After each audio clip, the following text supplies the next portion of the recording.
Before we get into the video, could everyone please subscribe to my Endless Diary Tales channel? Thank you so much. My older sister married the village chief's eldest son just so she could have meat to eat, while I was given to a poor intellectual who had recently moved to our village.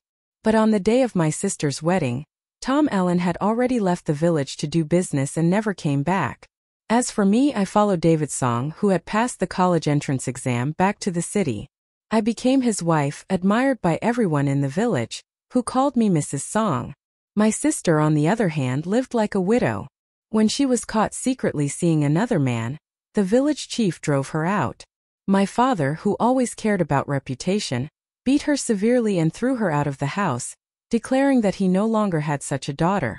That New Year, when I returned to my hometown, Emma stopped my car, begging me to take her home. Unexpectedly, while we were on the road, she suddenly grabbed the steering wheel, causing the car and me to plunge into a ravine. When I opened my eyes, she was rolling on the ground, crying and screaming that she wanted to switch places with me and marry instead. At that moment, I understood I had come back. Only Emma didn't realize that being Mrs. Song wasn't easy. I immediately signed up to retake the college entrance exam. Julia, my father said sternly, I've already accepted the village chief's betrothal gifts. Now you say you won't marry. How am I supposed to show my face?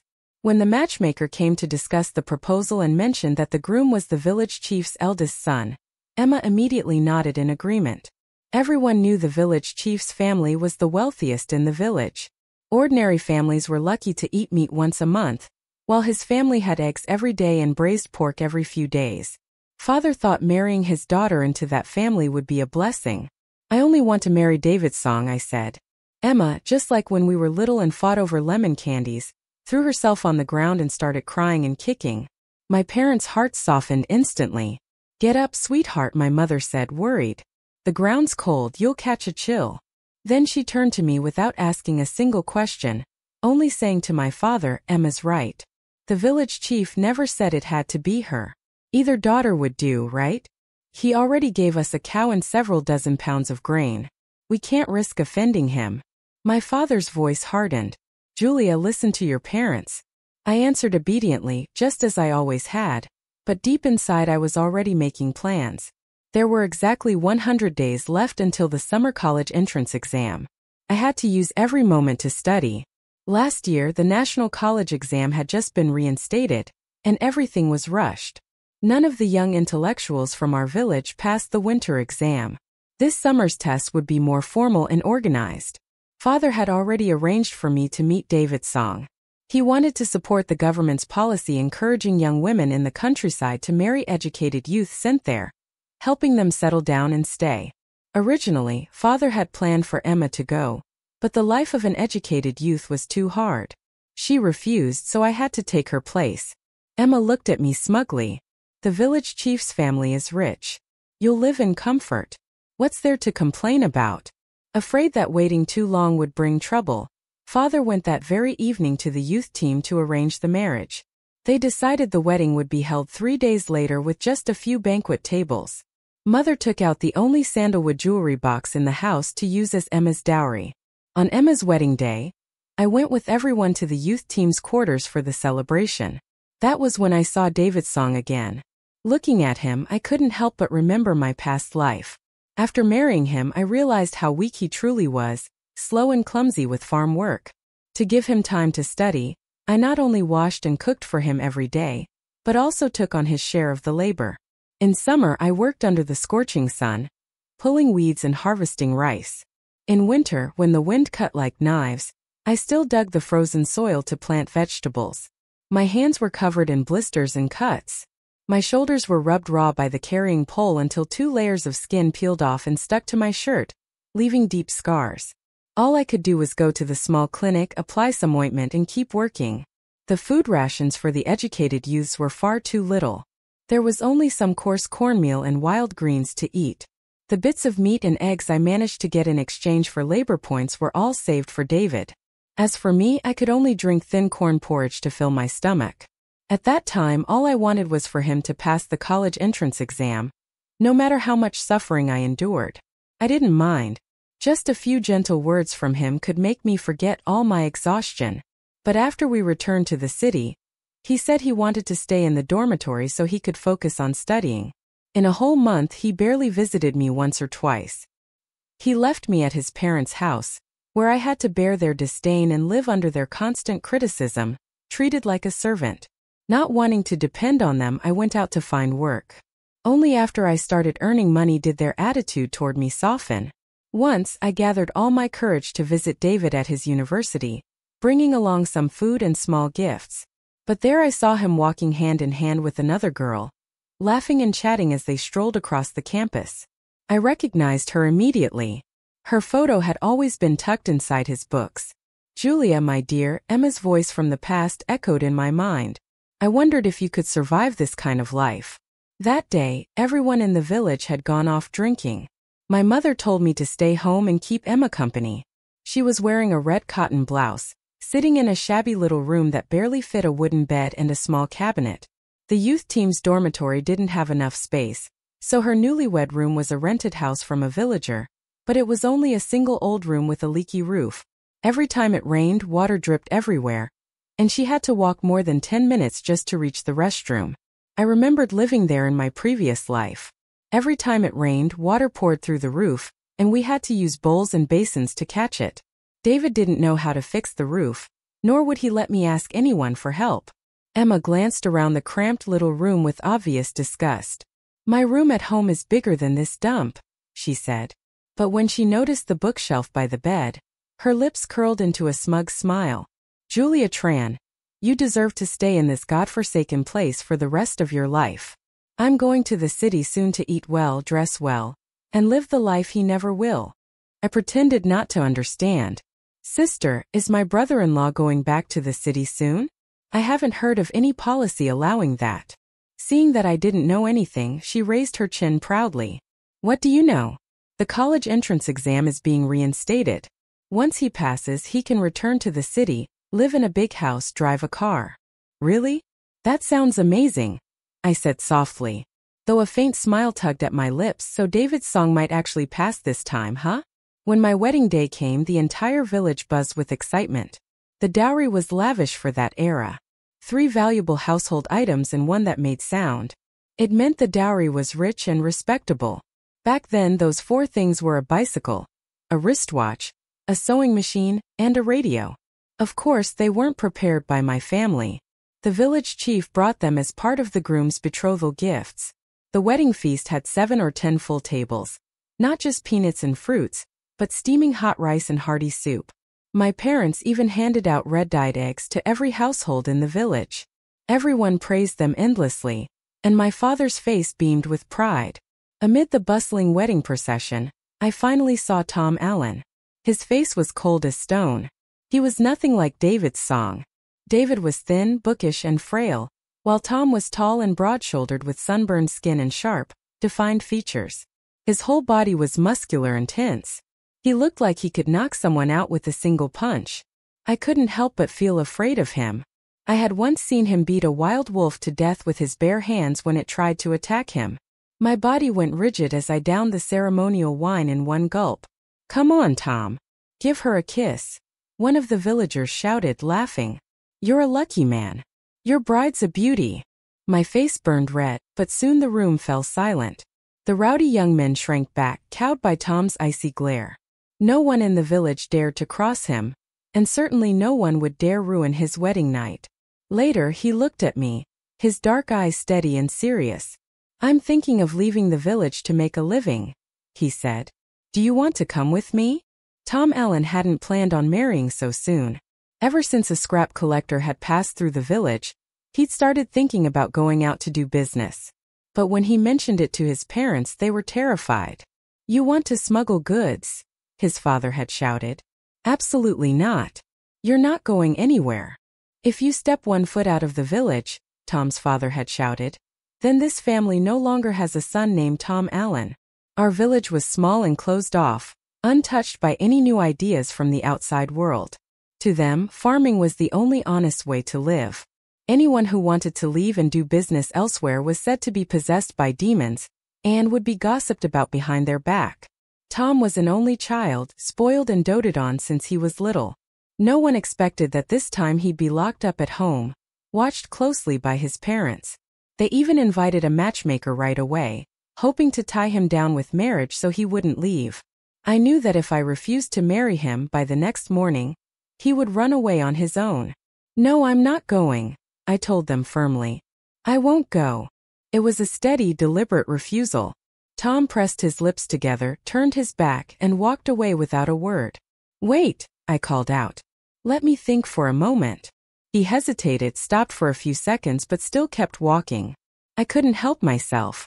I reached out and grabbed the corner of his shirt. Finally, he turned to face me. "I support you leaving to do business," I said softly. "But I want to stay here to study. I need to prepare for the college entrance exam, so I can't go with you right now. When I get into college, I'll come find you." In my previous life, even though he never returned to the village, I had met him once in South City. He had his own car and driver, and he owned several shopping centers. Even the local market vendors treated him with respect. People called him one of the leading figures in the city's economy. Tom froze for a moment, the dark depths of his eyes flickering with a faint light. Then he sat down beside me, so close that when I breathed in, I caught the clean scent of soap from his skin. "All right," he said quietly. "Then I'll go out and earn money for your tuition." His deep voice, once cold and stern, softened into something warm. The red candle in our room burned all through the night. The next morning, he still hadn't left. It wasn't until 3 days later, just when I was beginning to worry he had changed his mind, that he finally prepared to go. "I've left all the money in the jar," he said. "Focus on your studies and remember to write to me." Tom carried only a small bag. He left behind his food coupons, meat stamps, and cash for me, and even went all the way to the school to get me a set of high school textbooks and exam papers. His strong, steel-like arms wrapped tightly around me before he left. "Go already," I said, pushing him away. "If your parents find out, they'll drag you back again. Hurry up." I shoved at him, half in panic, half pretending to complain. "Go on. You're breaking my back, big guy." After seeing Tom off, I returned to the village chief's house, crying as I told them he left me behind and ran away.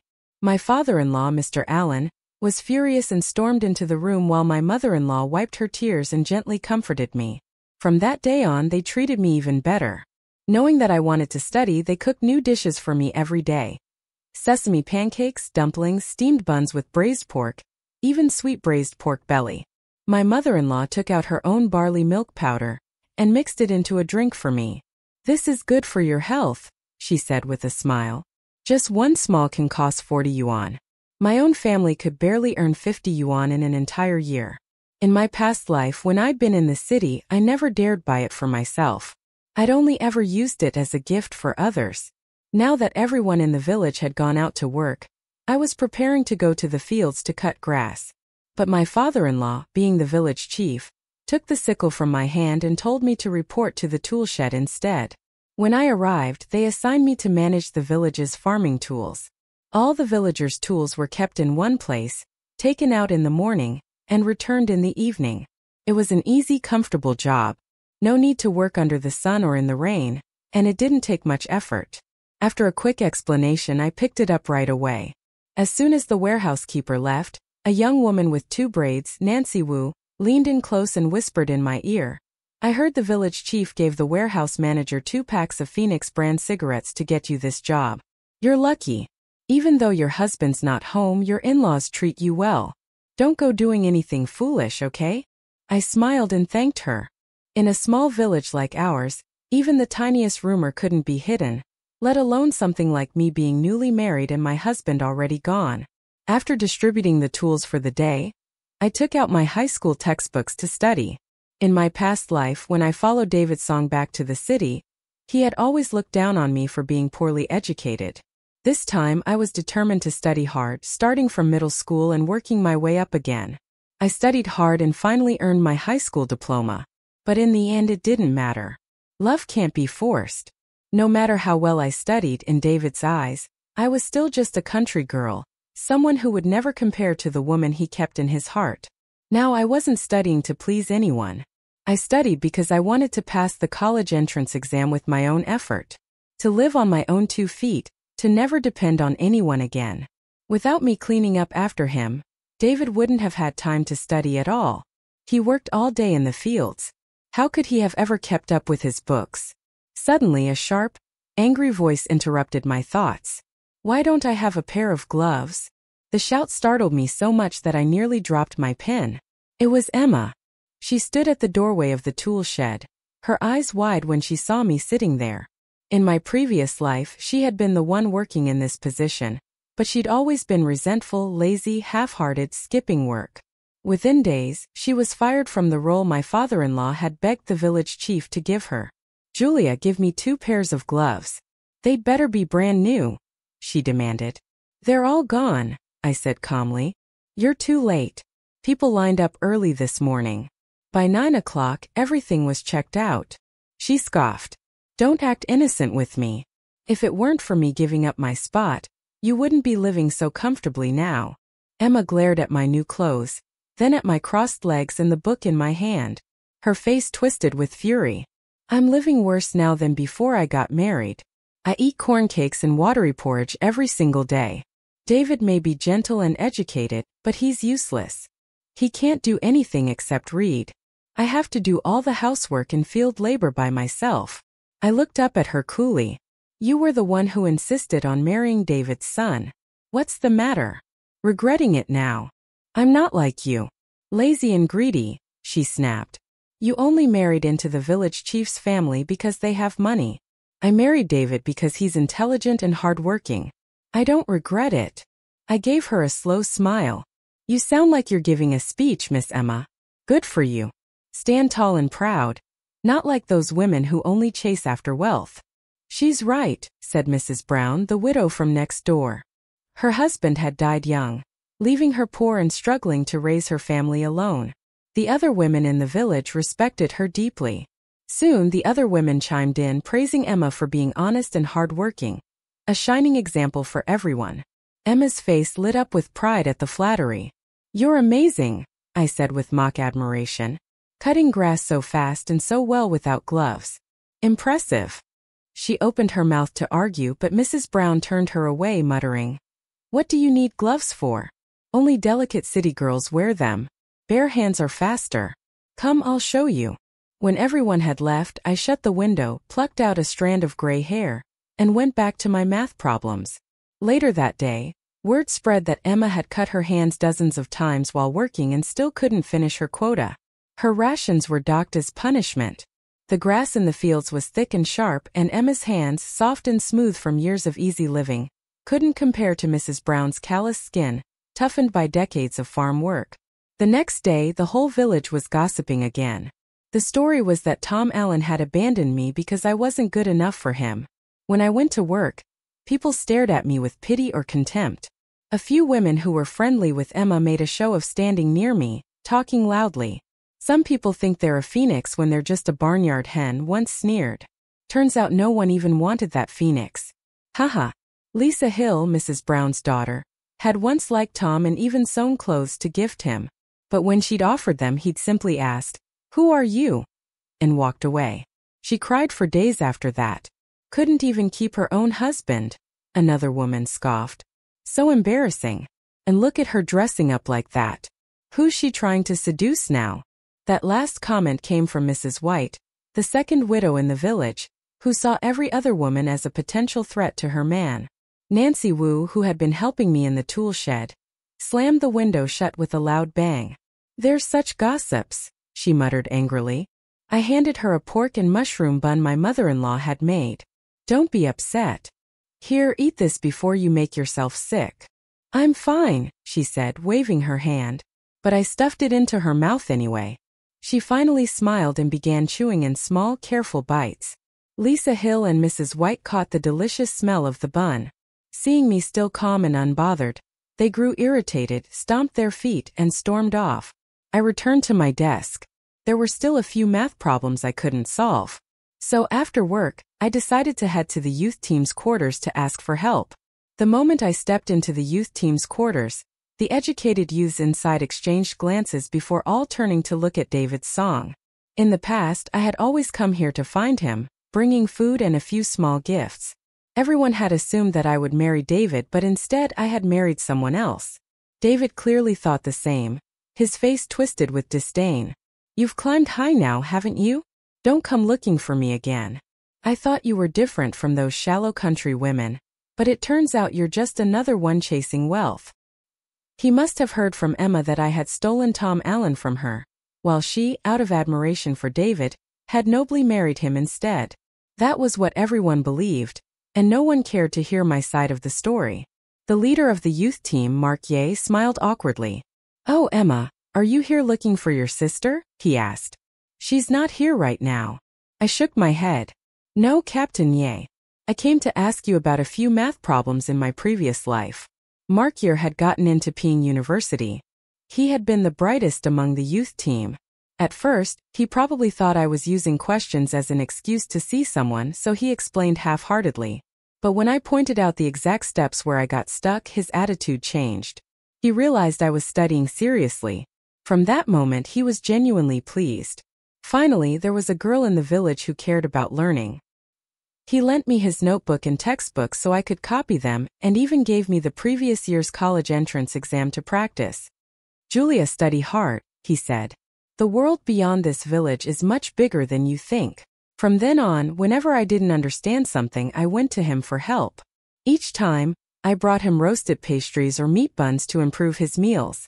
There were only 60 days left until the exam. One evening, I knocked on the youth team's door for a long time, but no one answered.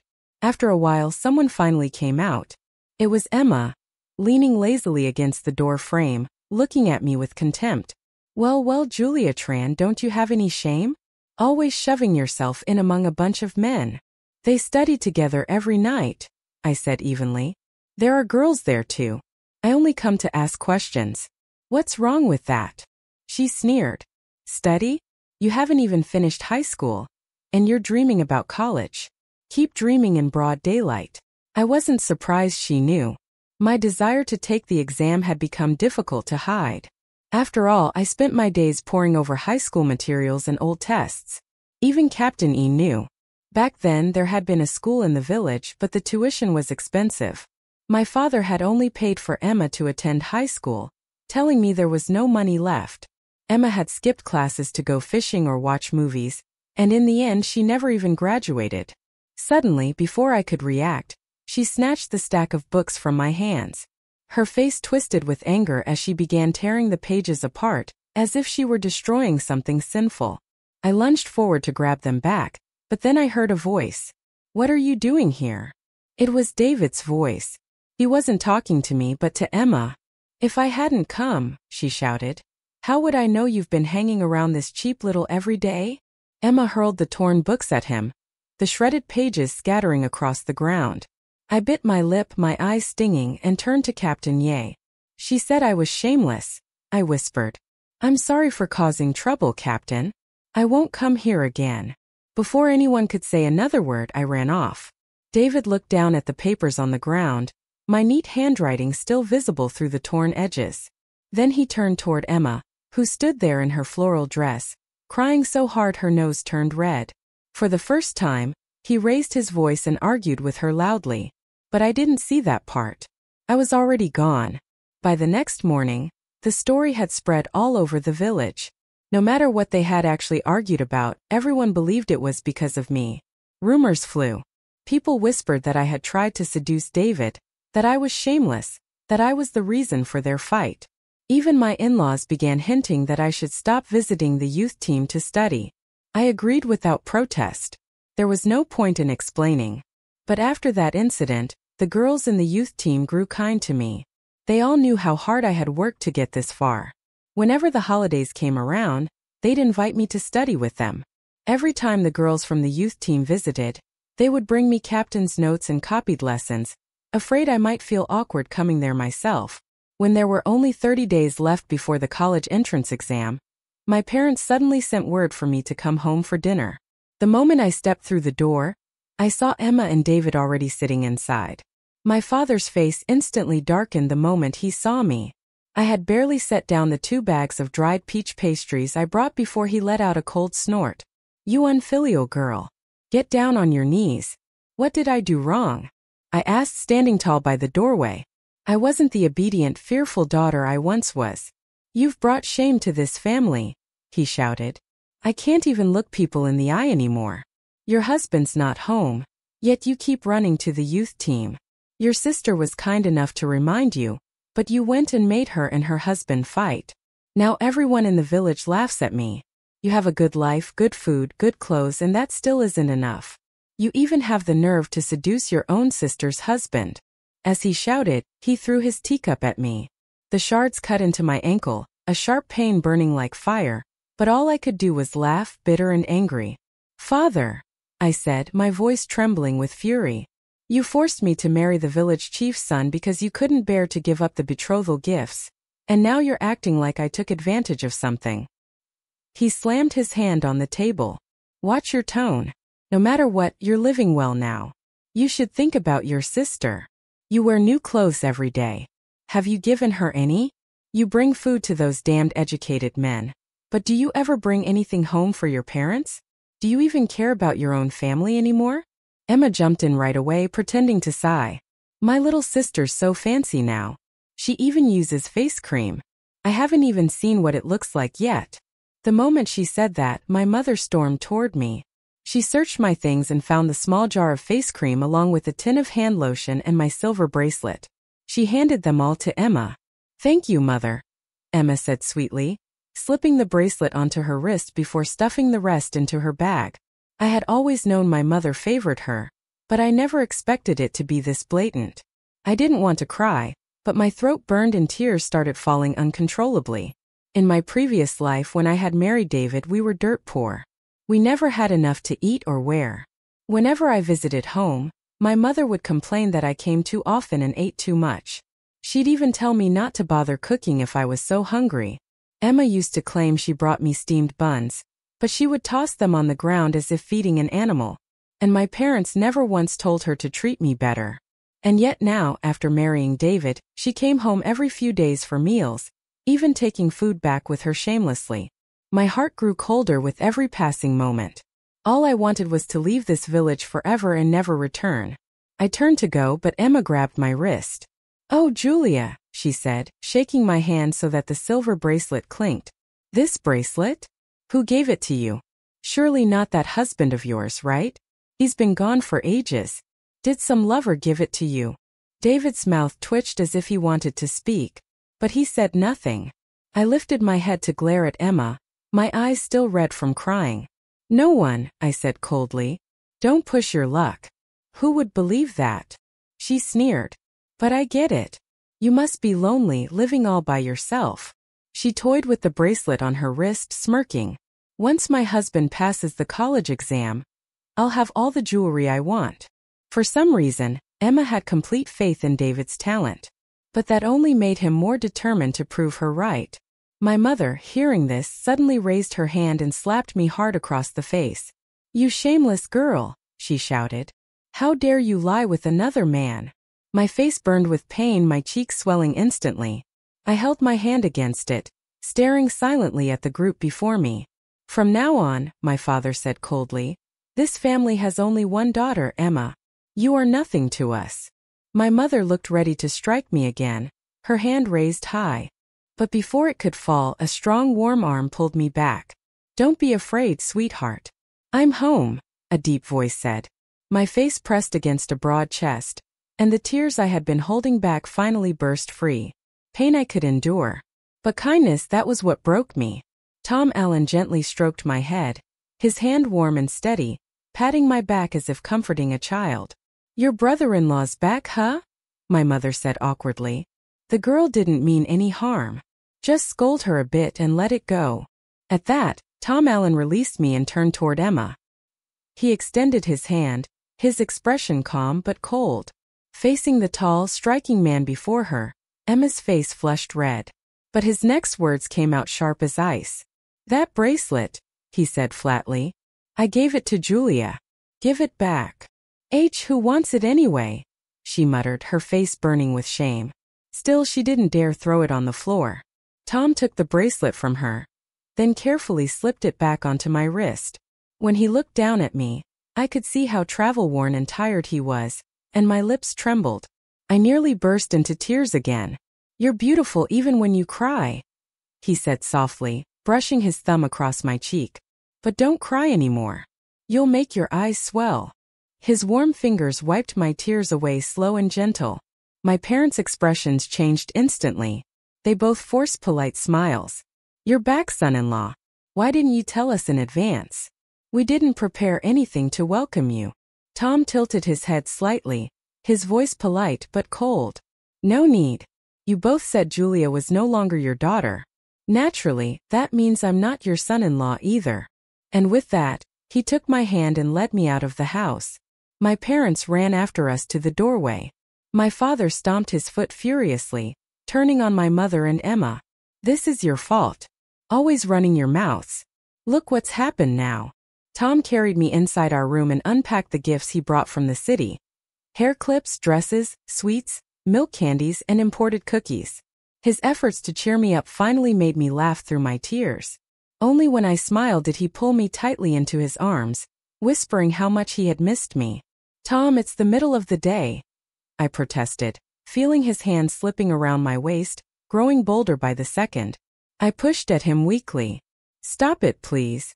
But his large frame was unmovable, and he only chuckled in that low voice of his. It wasn't until late that night that we finally sat down to eat dinner. Afterward, I laid down a rule. "Next month, I'm focusing entirely on my exam prep.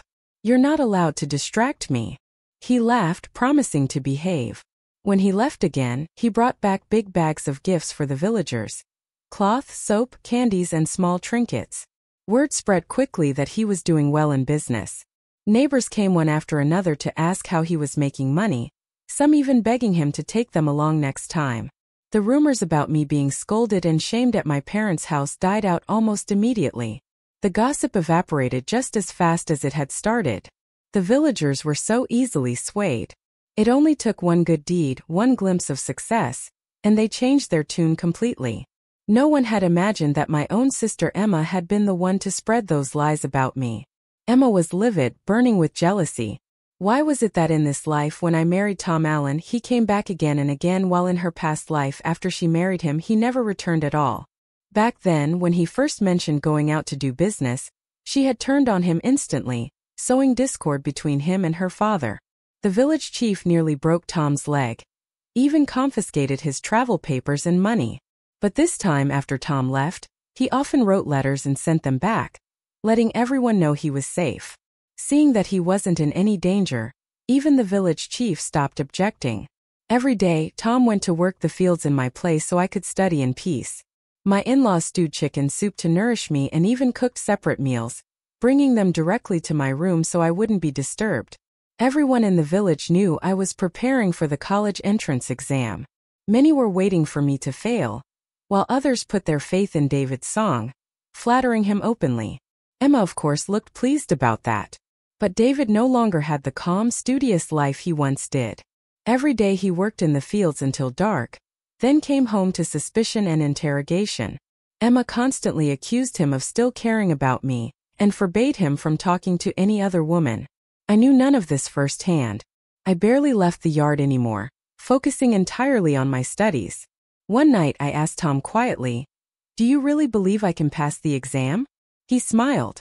"Whether you pass or not doesn't matter to me. If it's something you want, I'll always support you." 2 days before the exam, I had to travel to the city to stay near the testing site. Tom wanted to come with me, but something urgent came up with his business, so I told him to go handle it instead. "You can't take the test for me anyway," I told Tom, smiling as I packed my things. Right before I entered the exam hall, Emma suddenly appeared, holding out a cup of mung bean soup.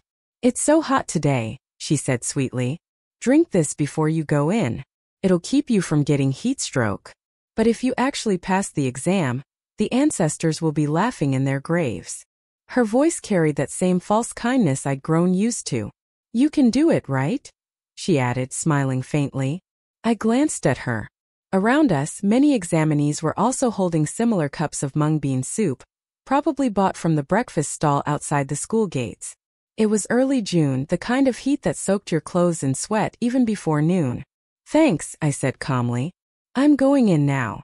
Non-candidates weren't allowed inside, so Emma could only stand at the gate pretending to wait for me and David's song. When the exam ended, I walked out smiling. Emma's face froze in surprise. "You're okay?" she asked. "Of course," I replied lightly. "Everything went smoothly. I guess your mung bean soup helped." I didn't feel sick at all. Behind her, David stumbled out of the exam hall, his face pale, one hand clutching his stomach. Emma rushed to catch him. "David, how did it go?" At her question, his face turned even whiter. When the results came out, I went with the youth team to check the board. Tom insisted on coming with me. "Julia, you did it!" Captain Ye shouted. "You passed. You got into South City University. Congratulations." I had officially been accepted into South City University. Tom lifted me up in his arms and spun me around, laughing. "My wife's a genius, the first university student in our family." Captain Ye had made it into Ping University, and several other members of the youth team were admitted to their dream schools. Only David had failed by a full 20 points. He collapsed under the announcement board, staring blankly, while Emma clung to his collar, screaming hysterically. "How could this happen?" she shrieked. "You passed. You definitely passed South City University. Someone must have cheated. They stole your spot. We'll go to the officials. We'll go to the school and demand justice." The other students glanced over, most too dejected by their own scores to say anything. But Emma's shouting was so loud and wild that everyone frowned. She acted as though David's acceptance was a divine right, and anyone else's success was theft. David, embarrassed and exhausted, snapped at her. "Enough. Stop it already." That only made her angrier. "Don't lie to me. You failed on purpose, didn't you? You did it for her. You still can't forget that little Julia, can you?" She raised her hand to strike him, but before she could, Tom pulled me behind him, stepping between us and that scene of chaos. The security guard soon came and drove the two of them out of the gate. I looked up at Tom and smiled faintly. Having someone to act as a bodyguard isn't bad. It keeps trouble at a distance, right? Then I turned toward the gate, raising my voice just enough for Emma to hear. "Oh, brother-in-law," I said sweetly. "That day I noticed how fast you drank that mung bean soup. So I gave you the cup Emma brought for me mixed together with yours. Guess it still wasn't enough." I smiled gently. She didn't mean any harm, though. She just wanted you to succeed. Maybe a little too badly. Emma's face went completely white. She had thought the laxative she put in the soup hadn't worked. She never realized I hadn't touched a single drop, and that her husband had drunk both cups himself. David's eyes went wide with realization. Then, without a word, he swung his hand and slapped her hard across the face. What happened between them after that I didn't care to know. When I returned to the village, red silk banners stretched from the entrance of the village all the way to our doorstep. My father-in-law threw a grand feast to celebrate, inviting the entire village. The production team held a public meeting to commend the village chief, and even invited me to share my study tips. Those who had secretly hoped I'd fail fell completely silent. Soon they were sending their children and grandchildren to ask if I could tutor them. My father took my success everywhere as if it were his own, bragging nonstop until someone called him out to his face. "Everyone knows you played favorites," they said. "That girl doesn't even acknowledge you as her father, and yet you're shameless enough to ride her coattails." The words hit him like a slap. He was so humiliated he didn't dare step outside for 3 days. By September, when the new school year began, Tom moved to an apartment near my university, so we could be closer together. Tom opened a small general store near campus, becoming a self-made businessman. Every day, no matter how busy he was, he drove me to class and cooked meals to bring me at noon. My mother-in-law often wrote to tell us about things happening back in the village. Since Emma had returned there, she and David Song argued constantly. She kept demanding that he take her to the city. Around that time, a new policy was announced. Educated youths were now allowed to return to the cities, even if they hadn't gotten into college, though they wouldn't be guaranteed a job immediately. When I heard, I only smirked. So what if they can go back? The hardest days are still ahead of them. David still had an older brother, so when he and Emma returned home, they had to live crammed together with his parents and sister-in-law. The house was already overcrowded, And the married couple ended up sleeping on the narrow balcony, barely 3 feet wide. Emma fought at first but always lost, both in words and in blows, so she had to swallow her pride. David couldn't find a job and decided to retake the college entrance exam. Emma had no choice but to work as a laborer to pay for their living expenses. David truly was intelligent. The following year, he passed the exam and was accepted into South City University. When he came to enroll, Emma came along. The moment she saw me, she lifted her chin arrogantly. "I told you so," she said smugly. David was bound to pass. "You may have gotten into college, but you're just a girl. Even if you graduate, what difference will it make for your future?" I smiled faintly. "And what about you, Emma? Planning to keep working odd jobs forever?" "Of course not," she shot back. "David will find me a proper job soon. My suffering's finally over. I'll live well from now on." I chuckled. "Sure, keep dreaming, big sister." When David finished registering for classes, I happened to be assigned as one of the senior students welcoming freshmen. I was about to leave when he called out, "Julia, we're studying at the same university now. If you ever need help, come to me." "David," I said coolly, "did you take the wrong medicine this morning?" He smiled even brighter. "I know you're afraid of your sister, so you act distant. But you're the reason I worked so hard. I finally made it into the same school as you." Before I could reply, Tom's low voice cut in cold as steel. "My wife already has someone to take care of her. You can save your kindness." He grabbed my hand and led me away. David's expression stiffened while Tom's face remained grim. Watching him, I couldn't help thinking he looked like an angry rooster guarding his hen. Tom would rather work himself to exhaustion from morning to night than live far from me. He wanted to be near the campus to make sure I was safe. His protectiveness moved me more than I expected. Before the semester started, he couldn't sleep for several nights. When I finally said, "If it'll make you feel better, move in nearby," he relaxed at once.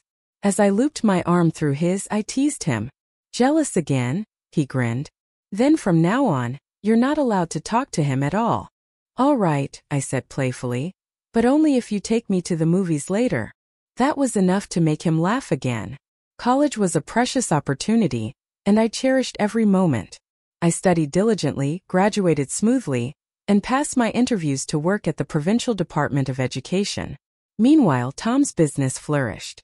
He expanded his store, opened new ones, and eventually bought a 3-story villa complete with a color TV and imported furniture.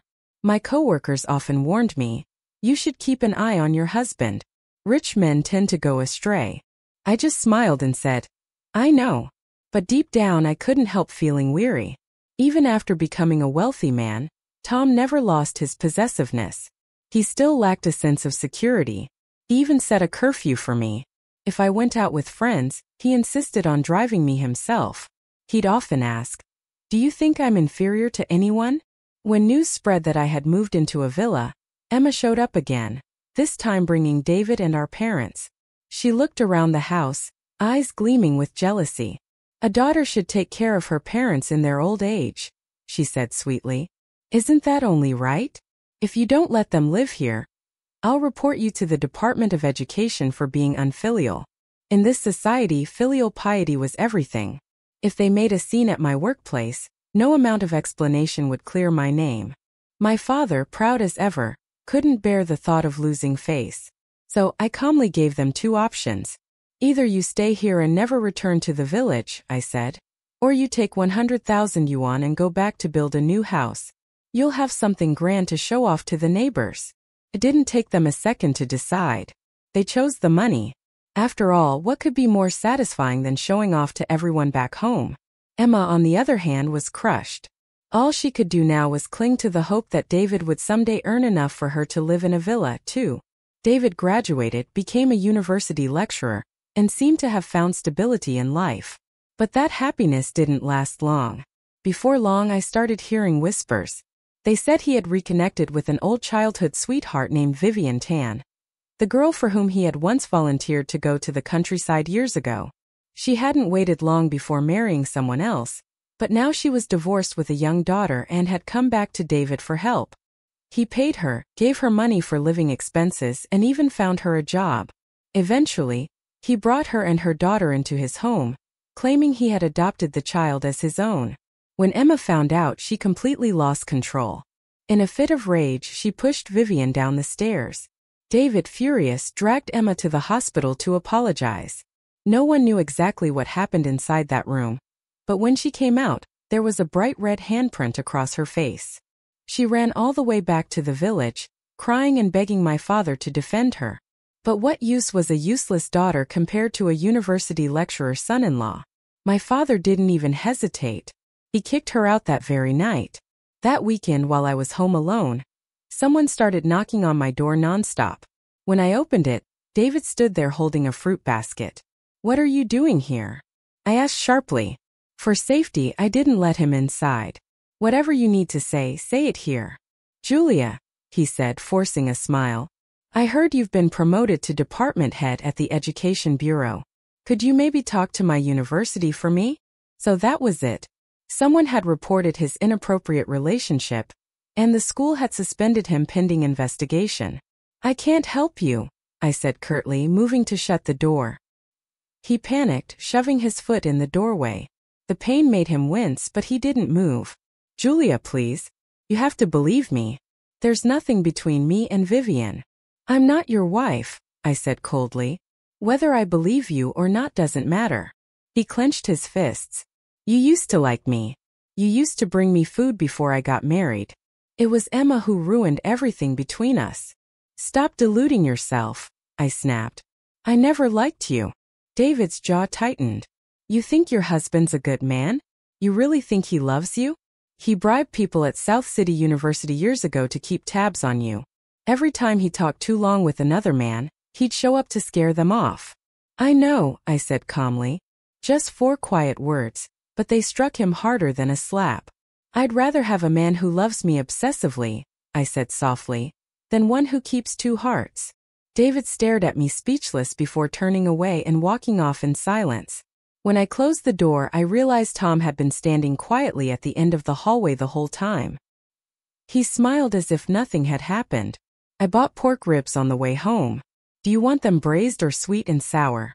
He took my hand and led me inside as though the encounter had never occurred. That night, as I ate the sweet and sour ribs, I caught him watching me.